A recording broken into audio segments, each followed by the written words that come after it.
Mais moi, ce qui m'intéresse en tant que jeune panafricain, c'est l'immigration sud-sud dont on parle peu ou du tout. Un Sénégalais qui va au Congo, en Côte d'Ivoire, en Afrique du Sud, pour travailler.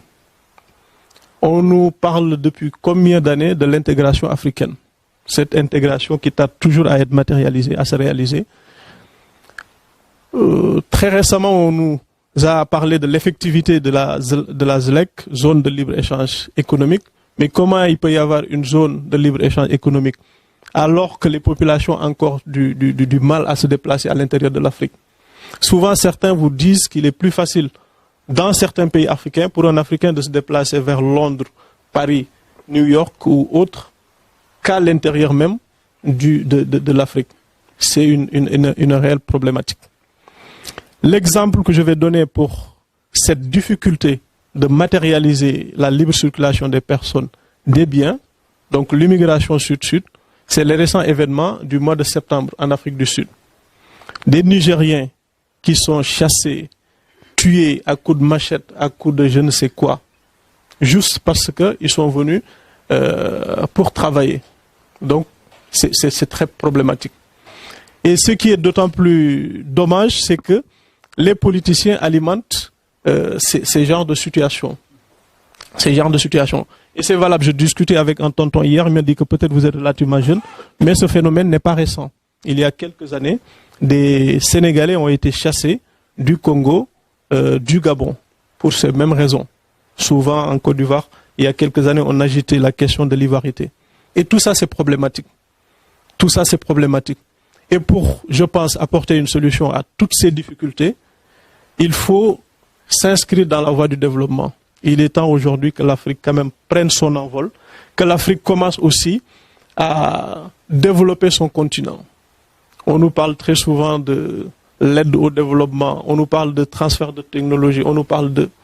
Et c'est dommage, d'autant plus qu'aujourd'hui, on a tout ce qu'il faut. On a la ressource humaine, de la matière grise, qui est, je pense, la base du développement. On a aujourd'hui la jeunesse. Au moment où l'Europe, l'Asie vieillit, l'Afrique rajeunit.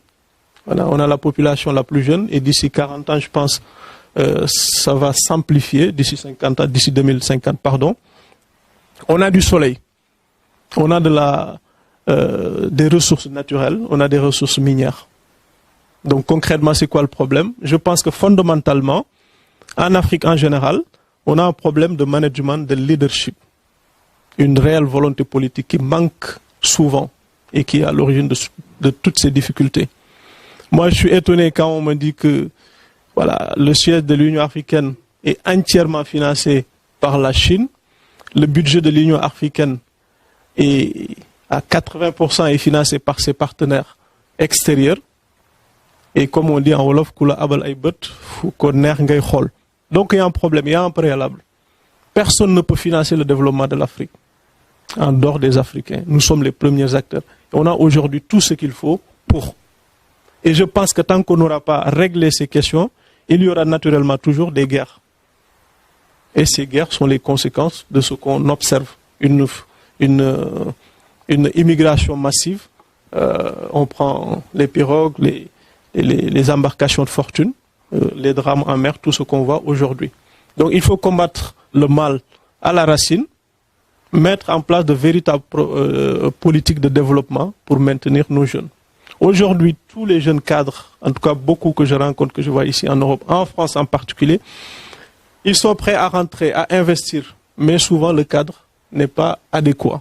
Ou ils tentent une première expérience, ils retournent, mais malheureusement, quelques mois, quelques années après, ils se rendent compte de l'évidence. Donc il y a un préalable. Pour finir, pour la question du terrorisme, pour la question de l'immigration, je pense que c'est un problème global, général. Voilà, ces grands défis du XXIe siècle transcendent les frontières, les politiques nationales, et donc il faut apporter une réponse globale. Il faut impliquer tout le monde. Mais on ne peut pas combattre l'immigration